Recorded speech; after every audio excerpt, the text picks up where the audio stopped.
Hi friends, हम blouse की cutting करेंगे। अभी मेजरमेंट आप ऊपर स्क्रीन पर देख सकते हो। शोल्डर हमने 5.5 इंच लिया है और आर्म होल 6 इंच लिया है। अभी इन निशानों को मिलाकर हम सीधा कर लेंगे।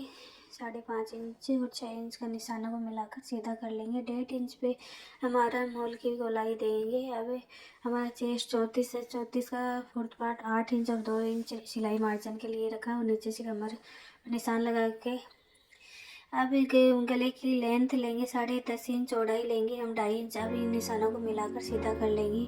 अब 1 इंच पे हम इस तरह के गले की शेप में अब हम फ्रंट पार्ट की कटिंग करेंगे। आधा इंच हम सिलाई मार्जिन के लिए रखेंगे। इस तरह हम शोल्डर भी 5.5 इंच पे लेंगे। आर्म और 6 इंच पे ऊपर से 5 इंच लेंगे। आधा इंच कम लेंगे आगे के पार्ट में। अभी निशानों को मिलाकर सीधा कर लेंगे। 1 इंच पे हम आर्म होल पे गोलाई दे देंगे। हमारी बैक पैड पार्ट की लंबाई पीछे से 15 इंच रखिए। एक लंबाई 1 इंच लंबाई बढ़ा के हम 16.5 इंच कर लेंगे। अब 12.5 इंच पे इस आगे वाले पार्ट पे निशान लगा देंगे और आधा इंच पे इस तरह से गोलाई दे देंगे टक्स के लिए। अब हमें गले की चौड़ाई रखेंगे 2.5 इंच और लंबाई रखेंगे 6.5 इंच। अभी निशानों को मिलाकर सीधा कर लेंगे। अब इस तरह से गले की शेप गोलाई दे देंगे। अभी इस प्रकार हमारा मार्क हो गया। हम इस ब्लाउज की कटिंग कर लेंगे। जिस तरह मार्क लगे उस तरह सारे ब्लाउज इस तरह से कट कर लेंगे। ये 4 टक्स ब्लाउज बनाएंगे हम। इस तरह से कटिंग करने से बहुत अच्छी ब्लाउज की फिटिंग होती है। ये मेजरमेंट आपको बहुत ही सही है।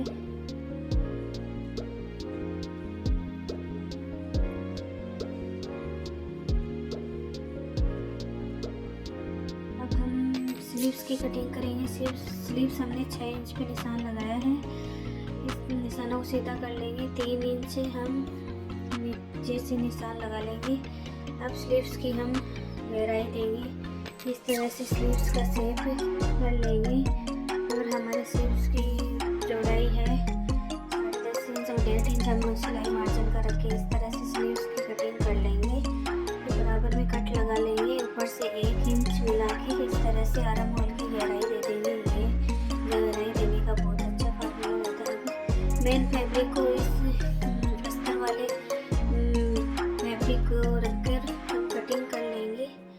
इस तरह से सारे अस्तर को रख के हम मेन फैब्रिक को इस तरह से कट कर लेंगे।